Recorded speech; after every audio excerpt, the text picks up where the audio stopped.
Hi viewers, welcome to our channel.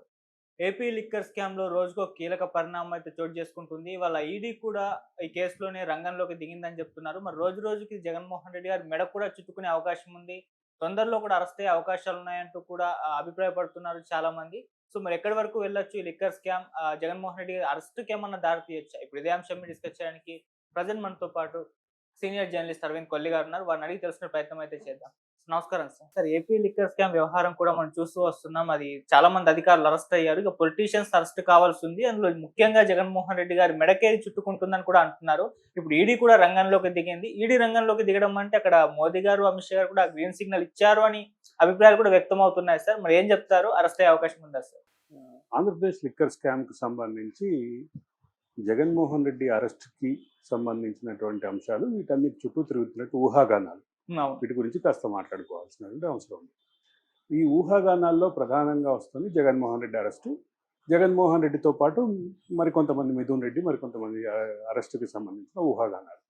అసలు బేసికల్‌గా ఒక అప్రాప్రియేట్ పద్ధతిలో విచారణ జరుగుతోందా లేదా అనేటటువంటి అంశం, విచారణను ఇన్ఫ్లుయెన్స్ చేస్తున్నారు అధికార పార్టీ ముఖ్యంగా కూటమి నాయకులు అనేటటువంటి అంశం, ఈ ఆరోపణలు అటువైపు నుంచి వస్తున్నాయి. ఈ మొత్తంలో గమనించాల్సిన ఒక ప్రధాన అంశం ఉంది. లిక్కర్ స్కామ్లో ప్రాథమికంగా క్రైమ్కి సంబంధించినటువంటి పోర్షన్ ఏంటి అనేది ప్రధానమైన అంశం. అంటే నేను ఒక చిన్న లెక్క చెప్తా. ఓకే. ఒక రాష్ట్ర ప్రభుత్వం ఒక జిల్లా నుంచి, రాష్ట్ర ఎక్సైజ్ ఖజానాకి ఒక జిల్లా నుంచి ఎక్స్ ఆదాయం వచ్చిందనుకోండి. ఎక్స్ కంటే ఎక్కువ వస్తే సేల్స్ పెరిగినట్టు భావించాలి. ఎక్స్ కంటే తక్కువ వస్తే సేల్స్ ఏమైంది అనేది ఆలోచించాలి. అయితే ఈ క్రమంలో సహజంగా ఎక్సైజ్ ప్రొసీజర్ ఉండేదంటే, గతంలో రాష్ట్ర ప్రభుత్వం ఎక్సైజ్ వేలం పాటలు పెట్టేది, ఆక్షన్స్ పెట్టేది. ఆక్షన్స్ పెట్టి ఒక గ్రామానికో లేదా ఒక షాపుకు సంబంధించినటువంటి పెరుగుదల తగ్గుదల ఒక బెంచ్ మార్క్ పెట్టుకొని ఒక ఊరు నుంచి ఒక 5 లక్షలకి ధరావత్తు తీసుకొని ఒక 15 లక్షలు 25 లక్షలు దానికి వేలం పాట నిర్ణయించేవారు. అది అక్కడి నుంచి పెరిగేది. కొన్ని సందర్భాల్లో ప్రభుత్వం అంచనాలకి మార్కెట్లో ఉన్నటువంటి మిగతా సహజంగా పోటీదారుల అంచనాకి అందనంత స్థాయిలో భారీగా పెరిగినటువంటి సందర్భం ఉంది. ఆ తర్వాత దాని ప్రొసీజర్ని మార్చారు. ఎలక్షన్స్ ముందు రావటం కోసం ఫిక్స్ చేశారు అనేటువంటి ఆరోపణలు కూడా ఉన్నాయి. ఇది ఒక అంశం ఉంది. అంటే షాపుకి నిర్ణీత ధరని నిర్ణయించి లాటరీ తీయటం అనే ప్రక్రియను ప్రారంభించారు. అంటే ఒక షాప్కి ఒక ₹1,00,00,000 అక్కడి నుంచి ఎక్సైజ్ శాఖ గతంలో వస్తుంది అనేది, అంటే దాన్ని ఫిక్స్ చేసి ఇదే ₹1,00,00,000కి ₹2,00,000 ధరావత్తు చొప్పున ఓపెన్గా ఆప్షన్ పెట్టేవాడు, ఓపెన్గా లాటరీ పెట్టేవాడు. ఆప్షన్ అనే పదం అప్పటి నుంచి పోయింది. పోయి లాటరీ వచ్చింది. లాటరీ వచ్చినాక ఆ లాటరీలో ఆ షాపు నిర్ణీత అమౌంట్ని ఫిక్స్ చేసి, గరిష్ట నిర్ణీత అమౌంట్ని ఫిక్స్ చేసి దాన్ని లాటరీ తీయటం మొదలుపెట్టారు. ఆ లాటరీ కోసం పార్టిసిపేట్ చేసేవాళ్ళు ఒక్కొక్కళ్ళు ₹2,00,000 పెట్టాల్సినటువంటి పరిస్థితి ఉండేది. ₹2,00,000 పెట్టిన తర్వాత దీంట్లోంచి ఎవరైతే షాప్ దక్కించుకుంటారో వాళ్ళు షాప్ని కంటిన్యూ చేయడం, మిగతా వాళ్ళు పెట్టినటువంటి ధరావత్ అనేది కోల్పోవటం జరిగేది. ఇట్లా ధరావత్ ద్వారానే భారీగా నిధుల సమీకరణ జరిగింది అనేటటువంటిది ఇటు తెలంగాణ అటు ఆంధ్రప్రదేశ్ ప్రభుత్వాల మీద ఆరోపణలు ఉన్నాయి.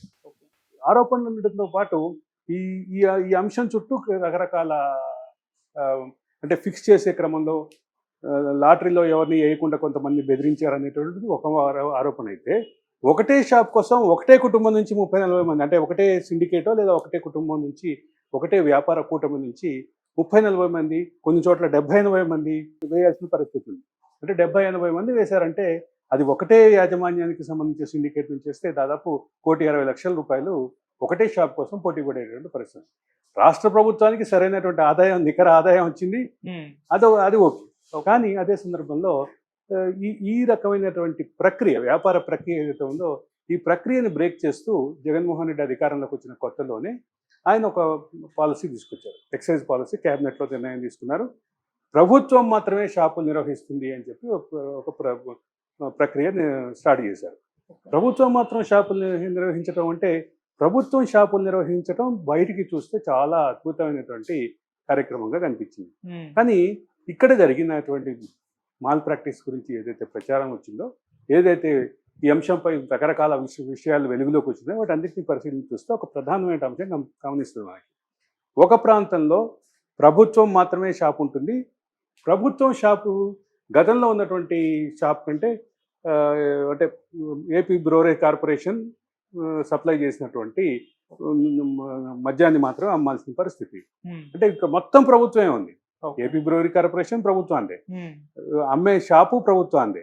అమ్మే షాపుకి సంబంధించినటువంటి supply chain AP brewery corporation నుంచి ఆ షాపుకి తీసుకొచ్చే ట్రాన్స్పోర్టు ప్రభుత్వాందే. ఇవన్నీ ప్రభుత్వాన్ని కదా, ఇక్కడెక్కడ ఏమీ లోపం లేదు అనేటటువంటి చర్చ ప్రధానంగా జరిగింది. అయితే మతలబ్ అంతా ఇక్కడే ఉంది. ఆంధ్రప్రదేశ్ బ్రూవరీ కార్పొరేషన్ కొంత నిల్వని సప్లై చేస్తే, కొంత సేల్స్కి సంబంధించినటువంటి అవసరాల కోసం కొంత అంటే కొంత మొత్తంలో సప్లై చేస్తే, అంతకంటే ఎక్కువ మొత్తంలో బయట నుంచి డైరెక్ట్గా బ్రూవరీ కార్పొరేషన్ నుంచి కాకుండా డైరెక్ట్గా చేశారు, డైరెక్ట్గా సప్లై చేశారు అనేది ప్రధానమైనటువంటి ఆరోపణ. ఇది ఇది బహిరంగంగా జరిగినటువంటి ప్రచారం. దీని వెనక వాస్తవాలను తేల్చాలి అని చెప్పి సిట్ని ఏర్పాటు చేయటం, ఆ తర్వాత రకరకాల విచారణ సంస్థలు ఇన్వాల్వ్ అవటం, వీటన్నిటి నేపథ్యంలో దాని మీద కొన్ని అనుమానాలు వ్యక్తమైనాయి.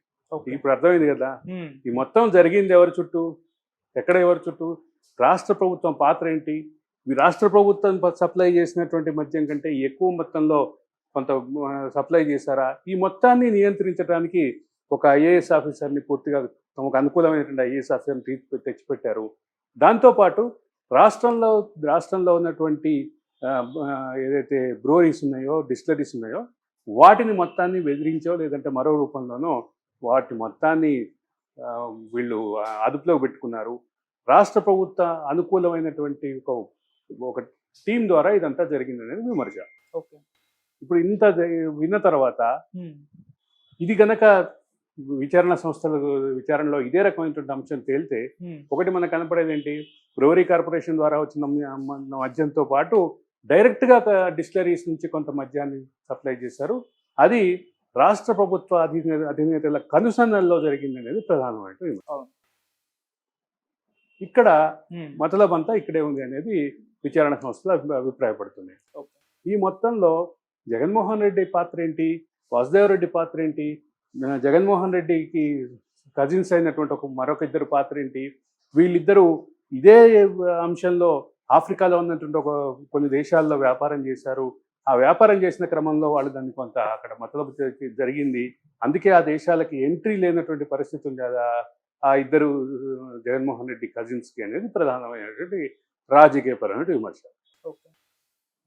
ఇంత దీంట్లో ఒక అంశం బ్రూవరీ కార్పొరేషన్ నుంచి వచ్చిన మొత్తం కంటే ఎక్కువ మొత్తం అన్నారు. ఇక దీంతో పాటు దానికి సంబంధించినటువంటి బ్రాండ్ల క్వాలిటీ, వాటికి సంబంధించిన ప్యాకింగ్ అంటే మీకు బాగా గుర్తుండాలి, ఒక సుమారుగా ఒక 5 సంవత్సరాలు 4 సంవత్సరాల క్రితం ఒక ఫోటో బాగా వైరల్ అయింది. ఒక అంటే ఫినాయిల్ బాటిల్ లాంటి లో క్వాలిటీ బాటిల్లో ఫుల్ బాటిల్ అమ్మడానికి బయటికి వచ్చింది అనేది ప్రధానమైన అంశం. దాన్ని అప్పట్లో ఎస్పీఓ ఆర్గానిక్స్ అక్కడ దాంట్లో తయారైనట్టుగా చూపించారు. వీటన్నిటిలో ఇట్లాంటి రకరకాల ఆరోపణల నేపథ్యంలో దీనిపైన విచారణ జరిగింది. కొంతమంది వ్యక్తులకు సంబంధించిన పాత్ర ఉంది అనేది క్లియర్.